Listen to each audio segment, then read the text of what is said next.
For those of you who don't know, my name is Matt Till. I am with Knox. I am with Knox, and my role is the Director of Communications and Donor Relations. And we're really glad that you are here with us. And I'm also a graduate of Knox as well. And I have my MA in Biblical and Theological Studies, and just glad to be a part of the Knox team and being able to do this. Sean Malloy, who you usually hear from in the emails, I don't think he's going to be able to be with us tonight. He wears multiple hats like many of you do. And so we're holding down the fort without him this evening. So just want to make you all aware of a couple of things that are happening in the life of the seminary before we get started. And then I'll turn it over to Dr. Lamerson. But we are, for those of you who don't know, last year, the Doctor of Ministry program, for those of you who maybe studied at Knox and got your master's or your MDiv, the Doctor of Ministry program went through some significant changes at the academic level. And the DMin is now it's a 30 credit hour program, and it is now fully available to you online. So you don't have to come to Knox, although some intensives still take place. But you is no longer required to show up at Knox for the DMin program. And it is also no longer requires the MDiv.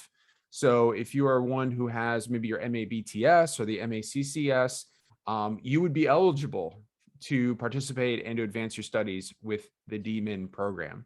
So there's a number of students and alumni who hadn't heard about that, and we're just using every opportunity we can just to let you know about it.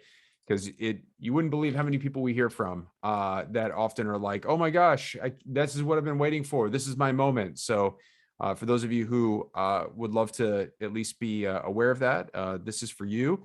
I'm just going to send in the chat right now a link just to the information page on our website about the DMin program. And of course, you can reach out to us and ask any questions as well too. We'd love to let you know more about it, or even get you in touch with Dr. Manor, who is not only the president of Knox, but also he is the program head for the DMin. I'd love to get a conversation for you started as well too. By the way, at the end of today's webinar, for you, our alum, we love you, and we love it when you sport Knox gear. And everybody's always asking us, when are you going to have Knox gear? Well, as you can tell, I'm wearing a Knox t-shirt. We also have these awesome Knox mugs. And guess what? I'm going to send them to you for free. So I'm going to send you a link at the end of the webinar, and you can fill it out. And then if you fill out the link and give us your information, I will send the mug and the t-shirt in the size you request to you. If you're overseas, that might be a little bit more of a problem. I'm looking at you, Dana Kraft. But give me your address anyway, and we'll see what we can do. We'll see if we can get it to you in Guatemala. But please be sure to fill that out if you guys would like a t-shirt. And just as you know, they shrink a little bit, so you may want to size up on it. So, all right. I think we're about ready to. Oh, there's a good question here in the chat. Yeah. Do you have any women in the DMin program? And Sam, yes, we have had. And I don't know if we do presently right now. I should be up on that. Are you aware, Sam, of anyone in the? I think we still do, but I don't know. But we've had a number of female DMin graduates. So. Okay. All right. We're moving. You know, slowly, but we're moving. We're moving. That's awesome. And we are equipping and training men and women for the gospel. I love it. Well, thank you. Well, with that, I'm going to turn it over to Sam, and Dr. Lamerson, take us away here and tell us a little bit about what we're going to experience here today. And good. Well, thanks to everybody for coming. I really appreciate it. I want to essentially break this into two parts and make it quick. First of all, I just want to talk about being a communicator and helping to turn a group of people looking at their screen into a community, which is difficult enough. And then after that, we'll talk about a few of the technical aspects about lighting and sound and things like that. So if you can turn on your screen, I would like for you to, just because I want to do something up front. Some of you remember that at one point in my life, I paid my way through school working as a magician. So I'm going to switch cameras here so that you can see a little bit about what I'm doing. And you'll see that I have a deck of cards here. I'm shuffling them and things like that.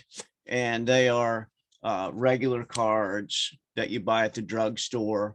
They're not, nothing special about them. So, hello, Kip. How are you? I haven't seen you in a while. Hope things are going well for you. So what I'm going to do is to try and ask a couple of people as I shuffle these cards.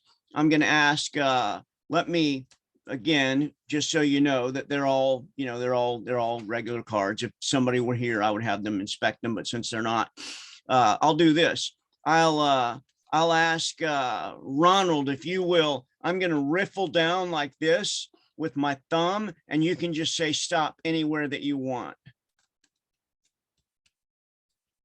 Stop. You're muted, but I could see your lips moving.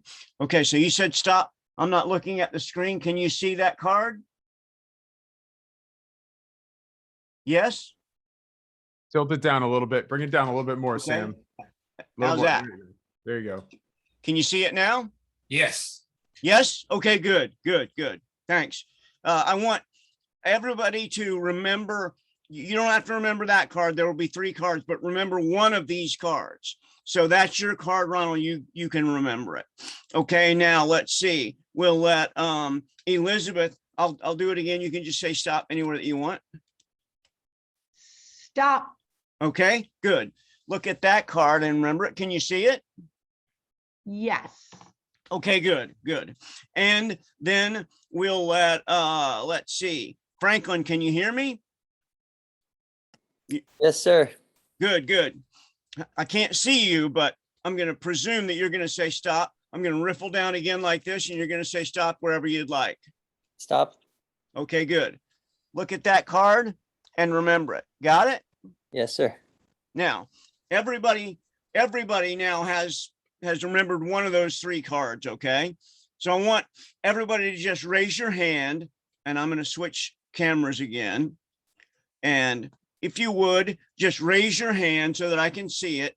And I'm going to try to determine what card it is. So if I say your card, you can put your hand down. So one of the cards was red. It was the 10 of hearts. One of the cards was the 10 of hearts. So if you remember that, you can put your hand down. One of the cards, no, 2 of the other cards were black.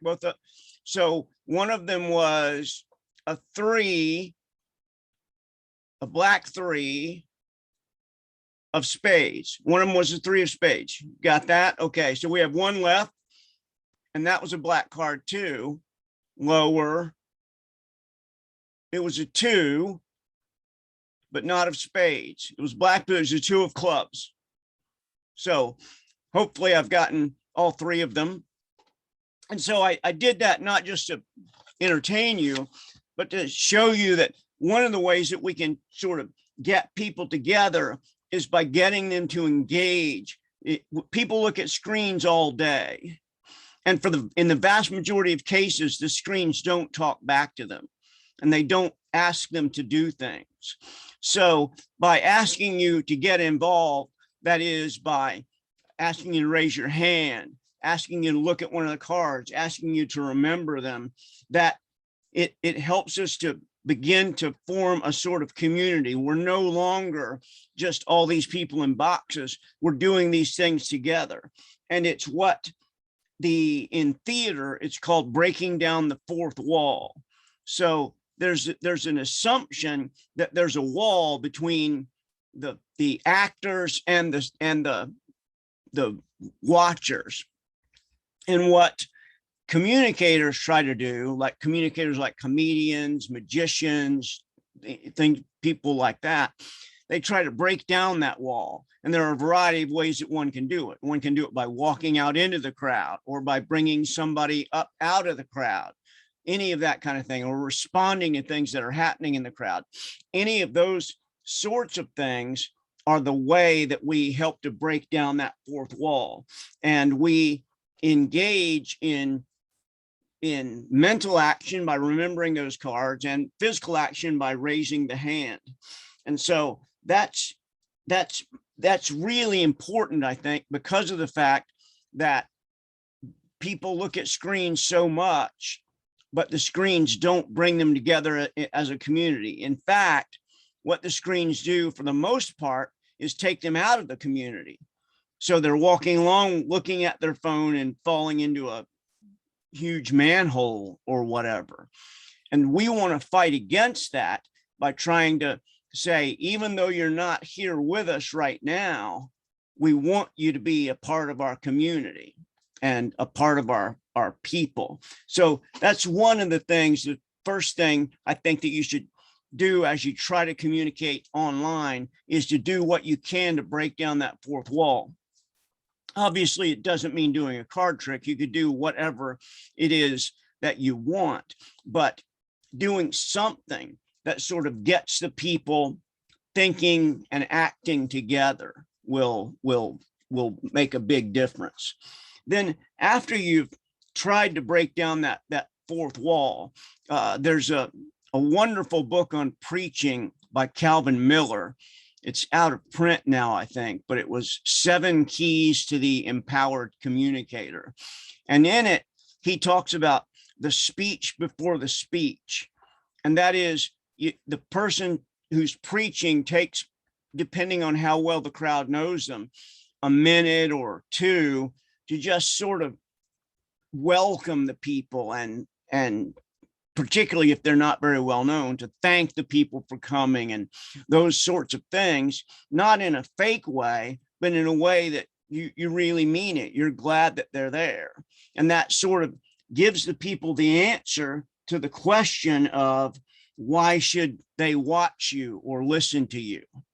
And there are a variety of reasons that people will watch you or listen to you. Some of them might do that because you're interesting. Some of them might do that because you're entertaining. Some of them might do that because you're funny. Some of them might listen because you're informative. But whatever the case may be, you're trying to give them that, bring them together as a group, and then answer for them the question, why should I listen to you? Which is difficult sometimes. And it's part of our ability to communicate well is the ability to show relatability and humility. People need to be able to know that you are one of them. Even though you might be on Sunday morning standing up wearing a robe, you're still one of them.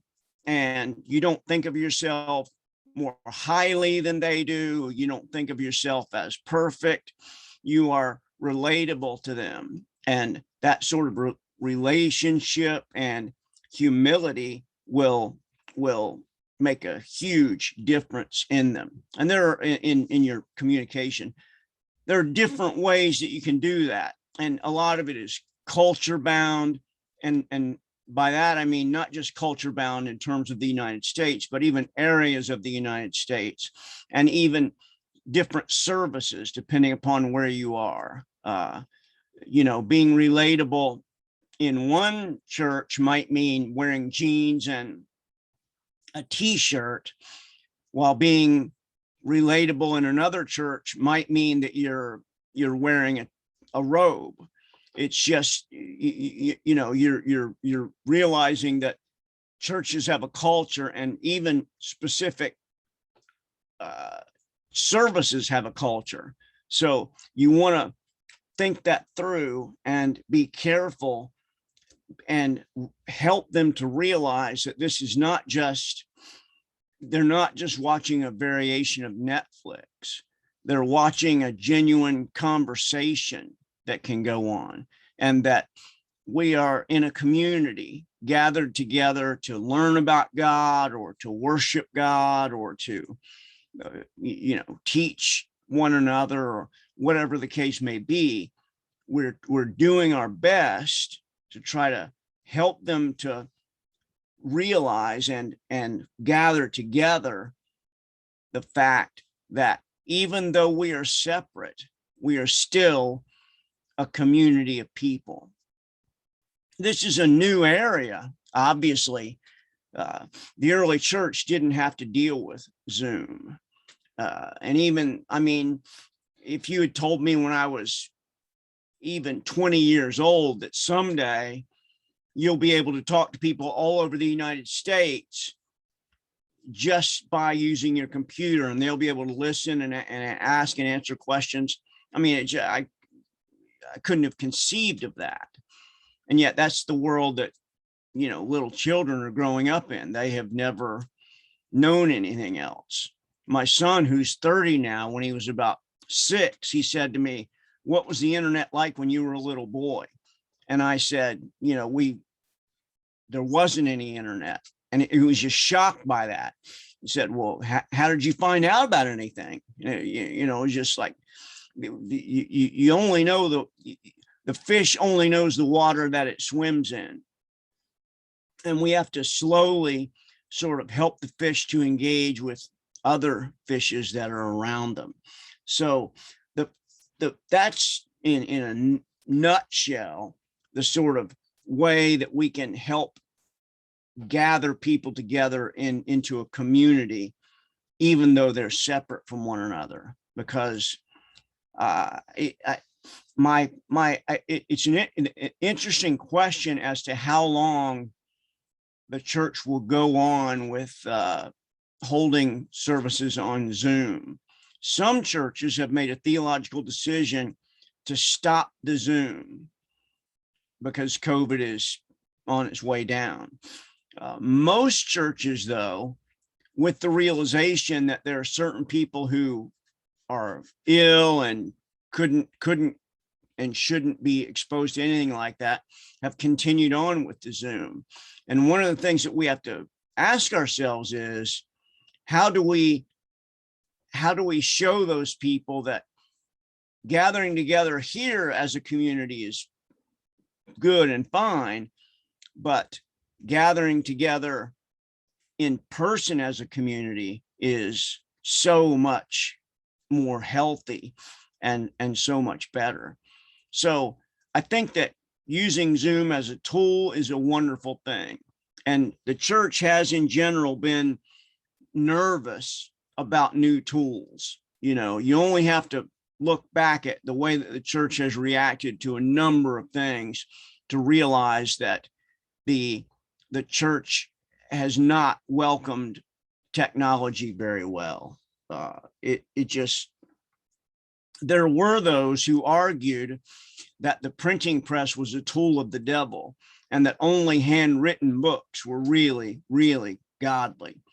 And of course, today we would think that's crazy, but there's a particular name for them that escapes me now, but there are books that were handwritten even after the printing press became wildly popular because of certain religious leaders who said the printed Bible is not as good as the handwritten Bible.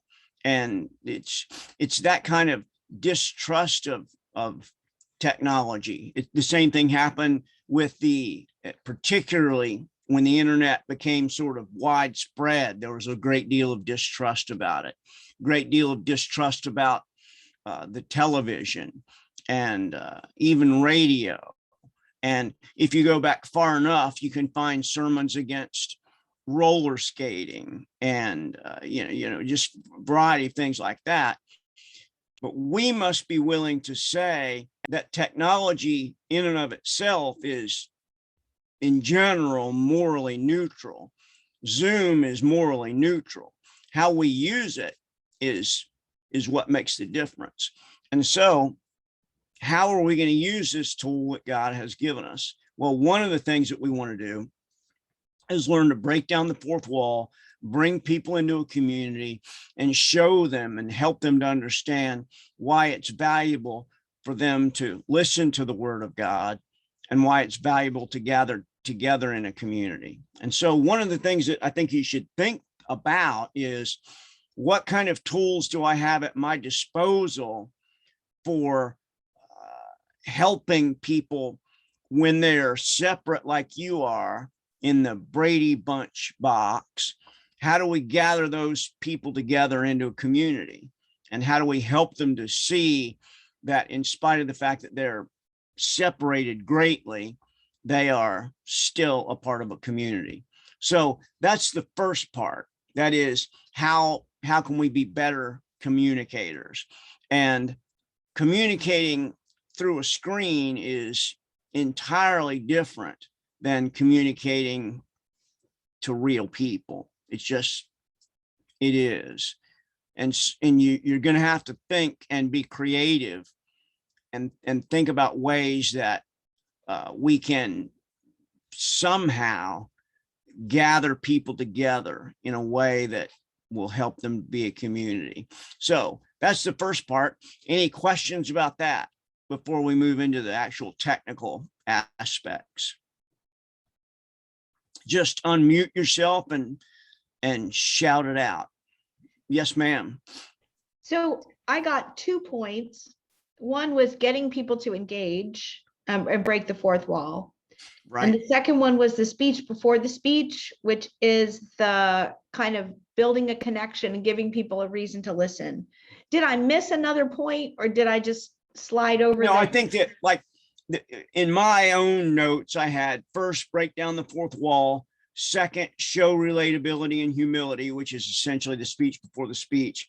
And thirdly, answer the question, why should I listen to you? Which is sort of what the speech before the speech does. So there, you could put those two latter points together if you wanted to. Any other question? All right. Well, let me take a couple of minutes and show you.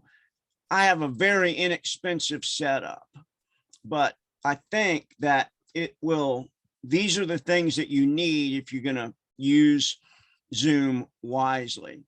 I see sometimes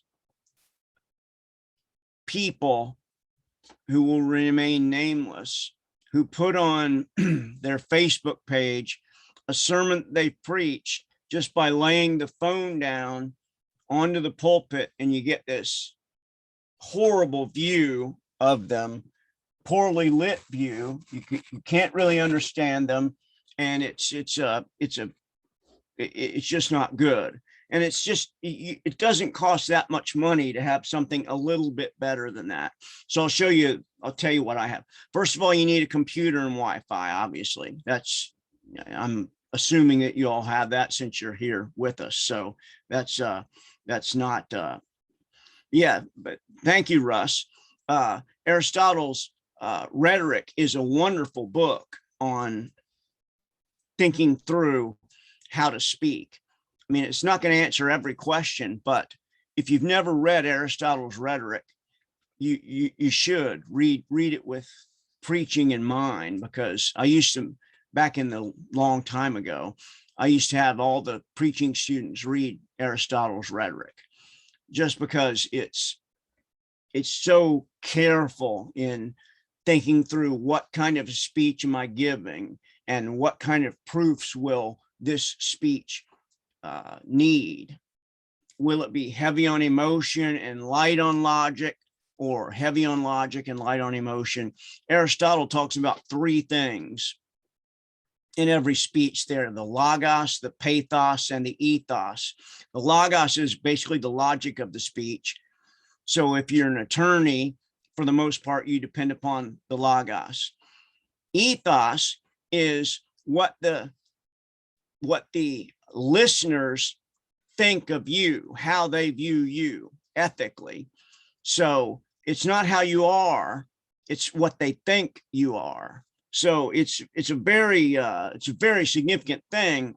That one of the things about the speech before the speech is showing that kind of relatability, that kind of humility, and showing them that you are a person who can be trusted to take them somewhere and to use their time wisely. When I was preaching at Coral Ridge, at that time there were a couple thousand people on Sunday, and I always reminded myself that if I wasted 10 minutes, that was 10 minutes times 2,000 people. So I had to be very careful about that. So ethos is what the congregation or the crowd thinks of you. Pathos is what we might call the emotion of the speech. So Aristotle talks about 3 different kinds of speeches. The heavy on the logos would be a court proceeding. Heavy on the ethos would be a person who is defending themselves in front of their enemies and saying, I'm a person you can trust. Heavy on the pathos would be like a political rally where it's all about emotion and very little logic there. Every speech has those 3 things in it, but they have them at different levels depending upon the what's going on and the value of the speech. So that's a good point, Russ. Thanks for that. So you've got a computer and you've got a Wi-Fi. Another thing that you need is some sort of lighting. So I'll show you, I'll just turn this around so that you can see, hopefully, that I have here something from Amazon called a ring light. And you'll see it there. And inside, this is my phone inside here. So your phone has a better camera generally than your computer does. I'll switch between them so that you can see the difference between them. So this is my computer camera. This is my phone camera. And you can see that the phone camera is sharper in some ways. But one of the great values of this is that if you want to show something else, you could have this phone pointed toward whatever else that you wanted to show them and just switch back and forth between them like that. And you could have 2 or 3 phones if you wanted to. I mean, you can buy phones cheaply enough on eBay, you know, probably buy an old iPhone for $50 or less, $20, and it'll be a very good tool for you. And this is just a ring light. The brand name is Sensyne, Sensyne. It costs about $30 or $40. And you can make the light different colors. You can make it dimmer or brighter as you want it. Just depends on, you know, what you're trying to do. So it's important that people can see you, because if they can't see you, it's often hard for them to understand you. I don't know if you've ever tried to hear people in a totally dark room, but without visual cues, it's often hard to understand what people are saying. So you want them to be able to see you. In addition to wanting them to be able to see you, you also want them to be able to hear you. So I have this is a external mic. The brand name is JOUNIVO. Came from Amazon again. I think it was like $10 or something.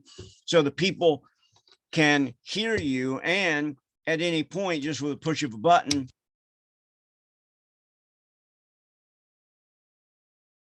and then I can unmute myself. So it's much quicker than muting yourself with other kinds of things, like going up to the keyboard and muting yourself.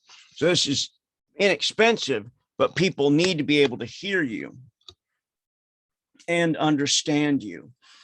And in addition to a light and a camera and a microphone, all of which you could get all together for less than probably $100, you can also have some sort of a backdrop. So what you're seeing behind me is a green screen. I'm not really in an office, and I'll show you, just so you can see, I'll show you another couple of virtual backgrounds. So there's one of me at the Simpsons house. And then, you know, there you can get hundreds of these on the internet. So here's one of me at a different library. And so all of this is just fake. The problem is that if you try to use this virtual background and you have a busy background in back of you, it won't work. It'll look all squirrely. But if you have all you need really is just a sheet and some way to hang it up in back of you.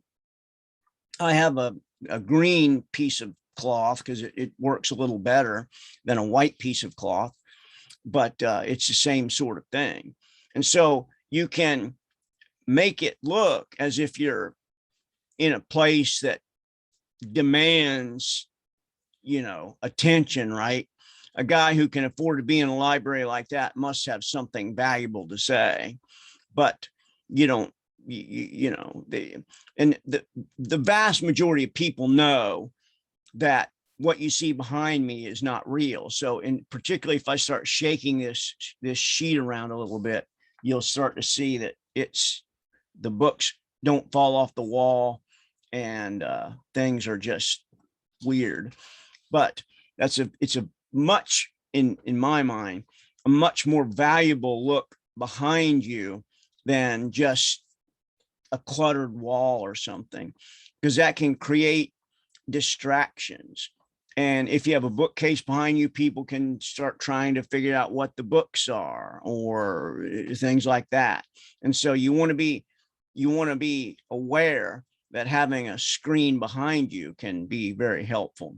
So there are lots of other things that we could talk about, and I'm no expert, but I will tell you that using Zoom is a very helpful tool if you're trying to teach. So if you can let me share screen for a minute, Matt, I'll show you one of the things that we can do. So for example, if I can share my screen with you and then go to Logos, for example, and start showing you how to use things on Logos, which is something that I do in the Greek class. Or I can show PowerPoint, and students can then see the PowerPoint in the same way that they could if they were in the class. And all of that just has to do with sharing the screen. And there are different ways that you can share the screen, and that you can find all of this out. There are so many really valuable films on YouTube. A film, I'm showing my age, they're not really films, but there are pieces on YouTube to show you so many things that you can do with your Zoom, and how to, if you only want to show part of your screen, you can show a little part of your screen. If you want to show a video, you can show video. There's just a number of different things that you can do with your Zoom. And I would encourage you I wouldn't buy a book, which sounds crazy coming from me, but I wouldn't buy a book about Zoom, just because technology is changing so fast that by the time you buy a book, by the time the book is printed, it's probably out of date, having to do with Zoom. So you're much better off watching something on YouTube, or looking up. There's a lot of stuff out there about how best to use your Zoom that is available to you. So there are lots of other things that I could tell you, but I don't want to drone on. I want to try to see if you have some questions that I could answer for you. And I hope that this has been at least somewhat helpful, and that you can, as you use Zoom to communicate, that you'll at least pick up one thing or two things that are transferable to whatever ministry you may be involved in. So Sam, but we're going to go ahead and open it up for some questions. We are, yes. Okay. So Russ, how are you? I'm fine. Thank you. Thank you. Been Good to through see you again. It's good to be seen again after what I went through when COVID 11 months ago. The doctors told my wife was to have taken me. I heard. That was so good, and praying for you. a lot of prayers were answered. Thank you so much.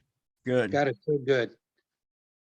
A question which I put before we came on today's Zoom lesson, with respect to PowerPoint and Sunday school teaching.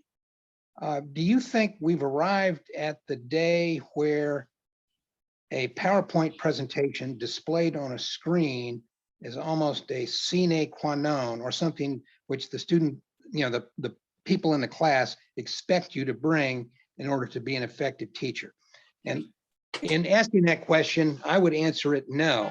But my dad, who has a PhD and taught at George Washington University for 9 years and has taught Sunday school at his church in Bethesda, Maryland for 30 years.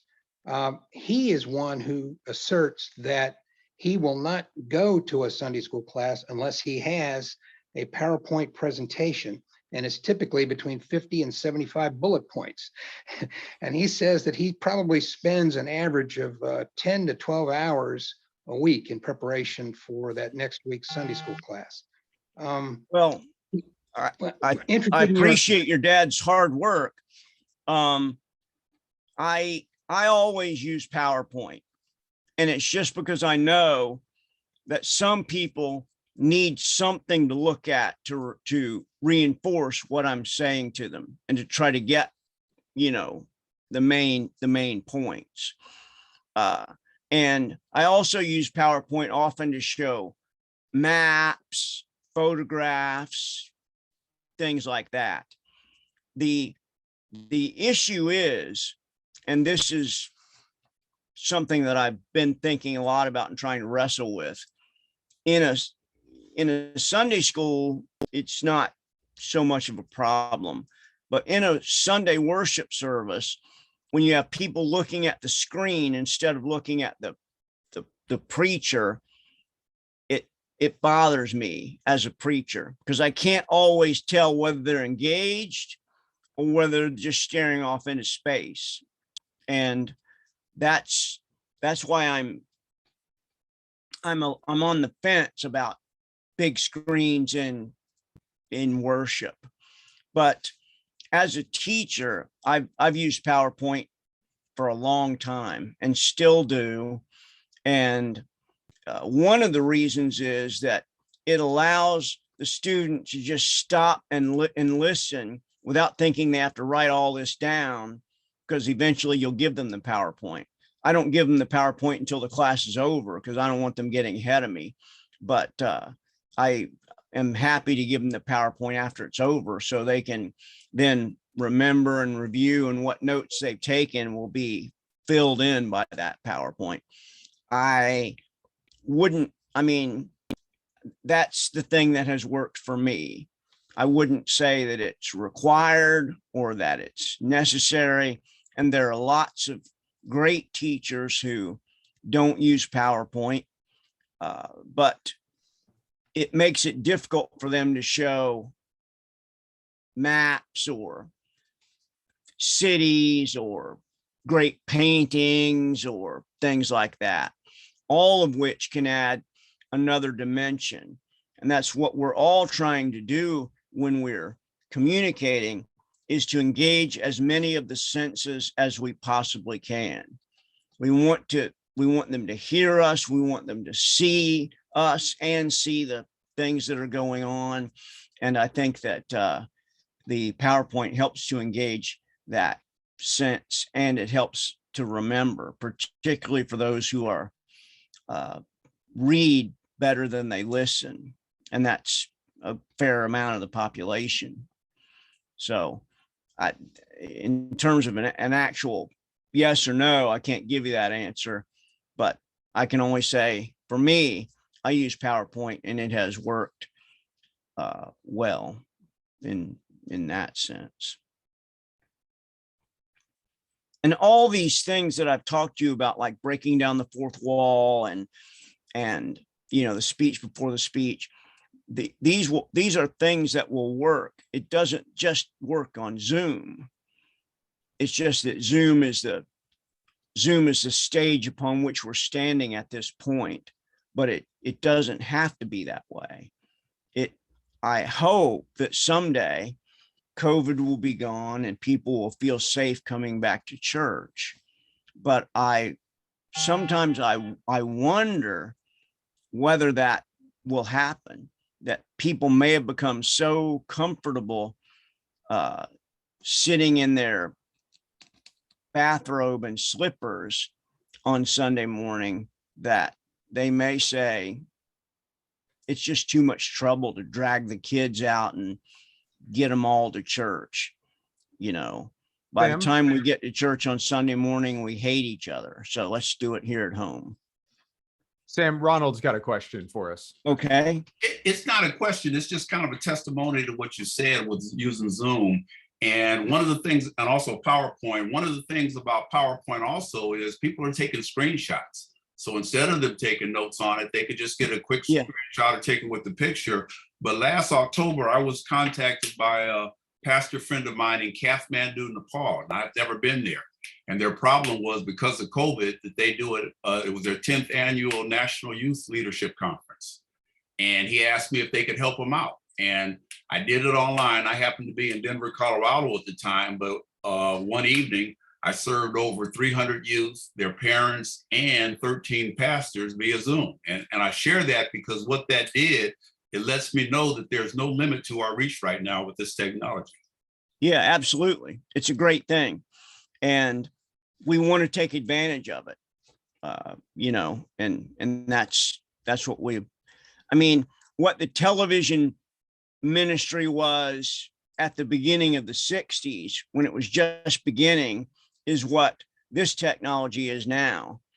It can be used for good or it can be used for ill, just as television ministry was used both for good and ill.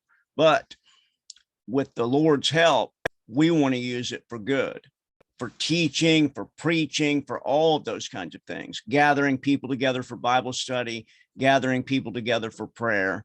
All of those sorts of things are significant. Sam, if it's okay, I would also like to ask the question to the group that if any one of you are using Zoom or have been using it over the last year or two, what challenges have you had in using it or engaging your audience, engaging your congregation, your students? Does anybody would like to share? I'll take that. The hands went up all over the place. Dana, then Elizabeth, I think I saw you too. So Dana, let's start with you if you don't mind. Sure. For us here, it's very difficult. Obviously, I'm in a different context than you guys. Here, when COVID first began, we cycled through all the different programs, Microsoft Teams and Skype and everything. And Zoom is the lightest with regard to requirements on the hardware side. Still in Guatemala, the smartphones, we are many generations behind you guys, and it's very difficult. The technology is great. I agree, Dr. Lamerson, that we are, right now with this technology, we're, in the early 60s with the television ministries. The sky's the limit. I shouldn't say that. The first world and the second world are the limit. For those of us that are in the third world, still bandwidth is a huge problem, connectivity, and for certain families that they just have left now, come back because it's just too frustrating. It's better to not connect at all than to start and the audio breaks up, and we learned to turn off the videos and stuff. But it's been challenging here for us in Guatemala. It's different in the States, obviously, but it's still illegal. We can't do church. We're meeting kind of under the table once a month to do. It's fairly risky, but Bible studies we found, the elder, the rectory and stuff, we can get together.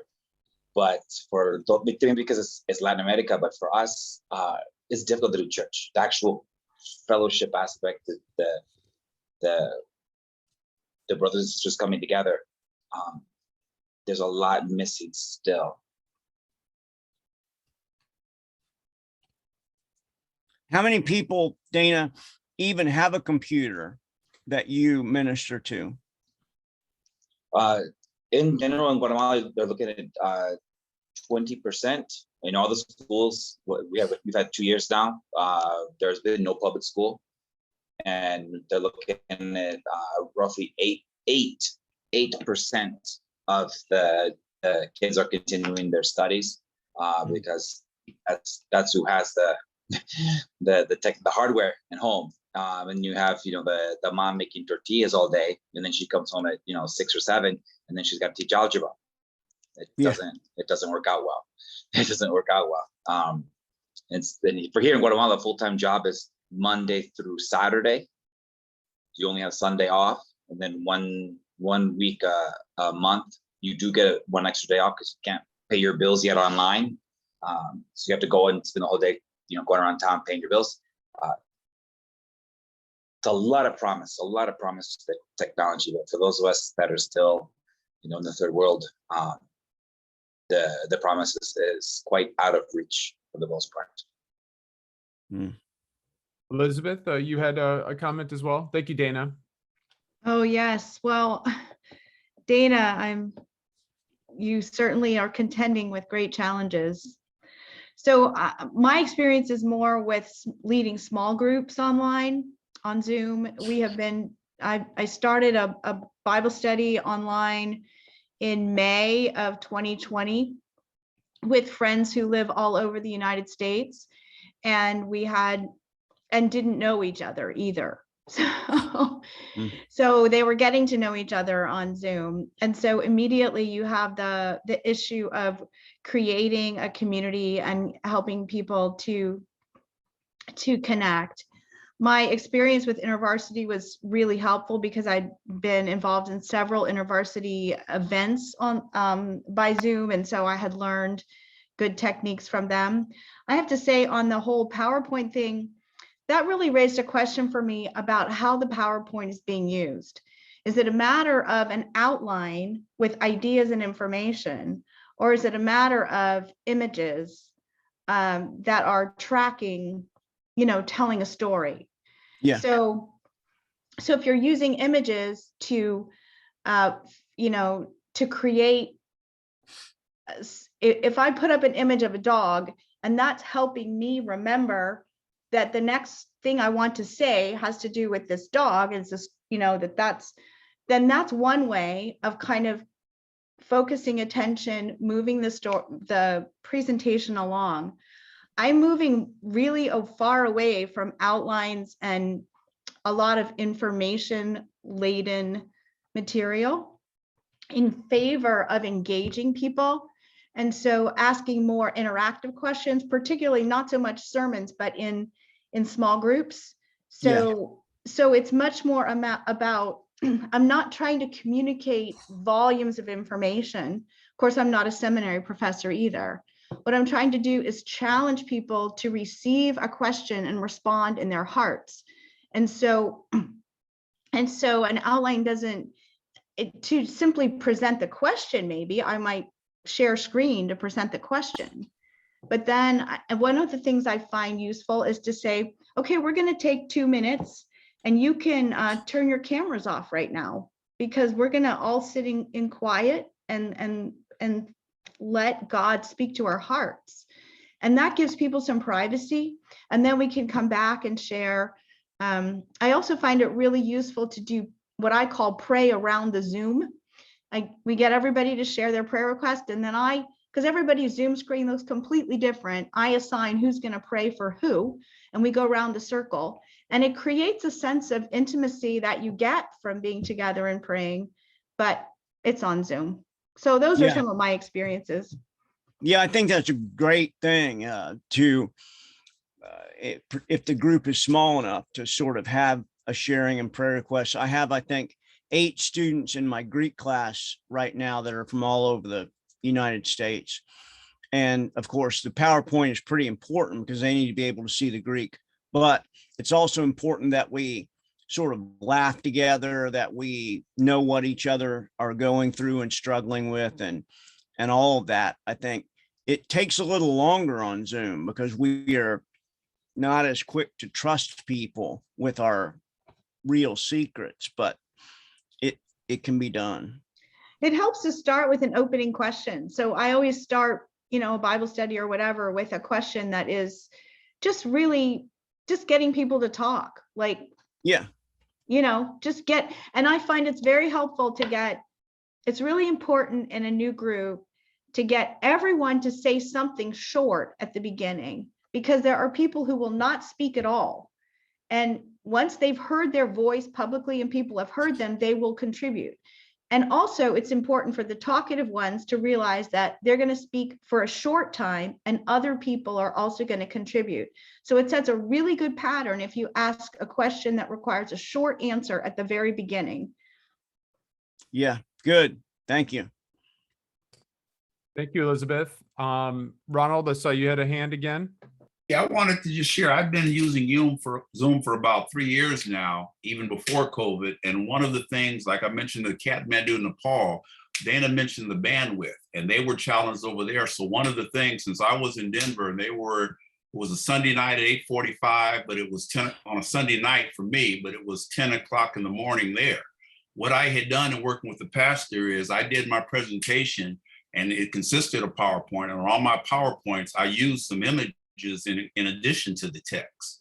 And because of I wasn't sure about the distance in their bandwidth, I recorded my portions and had it all translated where I would speak mine, show my slide, and he would translate for me.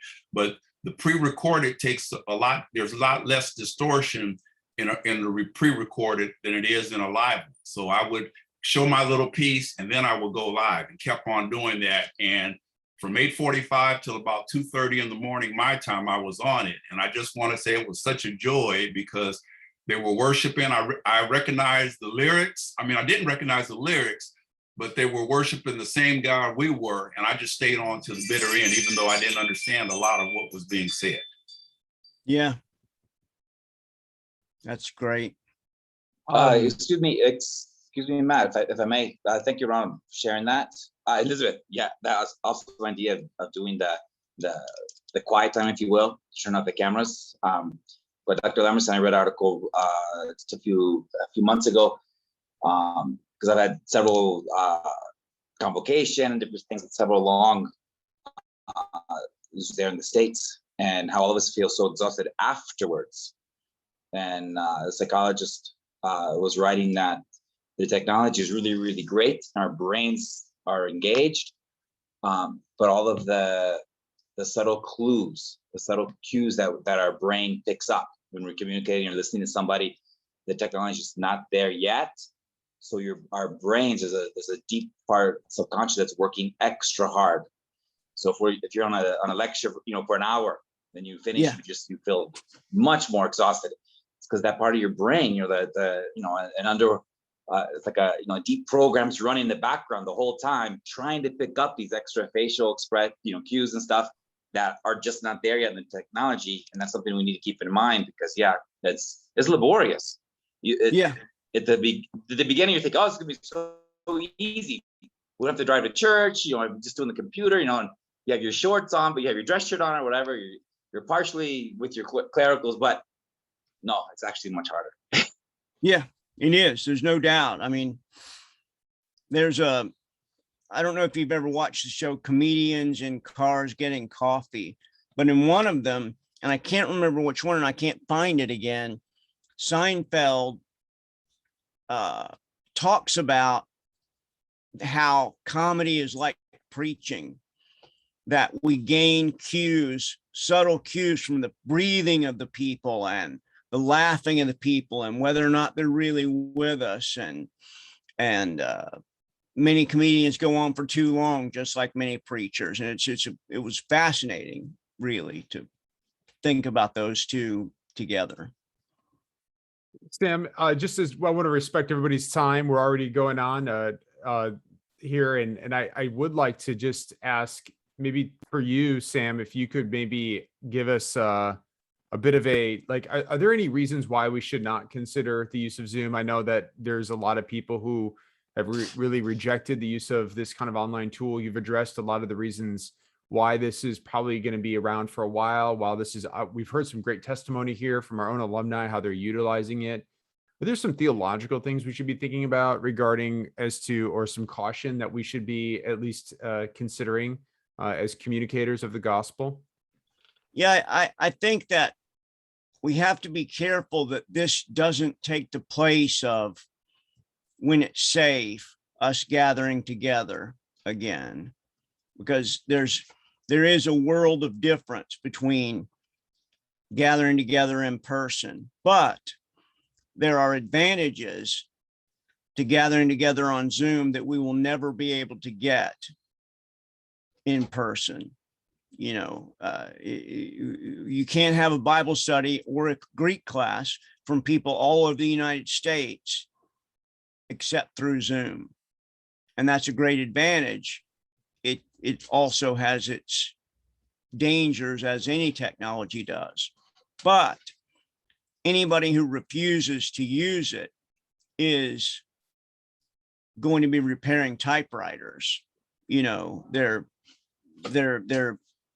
you can repair your typewriter all that you want to and refuse to use a computer, but sooner or later the world passes you by. And whether we like it or not, I mean, that's the thing. It's not our choice.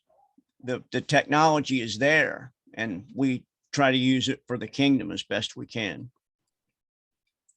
Sam, are carrier pigeons still a thing? I think I've seen pictures from them. Some of us would still prefer that method, perhaps, but well, Dr. Lamerson, thank you so much. And thanks. Well, thank you for coming. I hope this has been helpful, and I hope that if you've gotten one thing to take away, then it's a good day in my view. So I just pray for you all and hope that you're all doing well. And let me pray for all of you before we close. All right. Lord, you know that we're all working with different kinds of burdens and different kinds of dangers. And the evil one walks around trying to harm us. But I pray that you will bless every single student of Knox and every single person who's out there sharing the gospel, and that you will bless your church, not just in Fort Lauderdale, not just in Florida, not just in the United States, but over the whole world as your kingdom goes forth. I pray that you will bless my brothers and sisters as they go out and they share the gospel and they build the kingdom. And I pray that you will bless us all, that we might use this technology in a way that is pleasing to you. And we pray this in the strong name of Jesus Christ. Amen.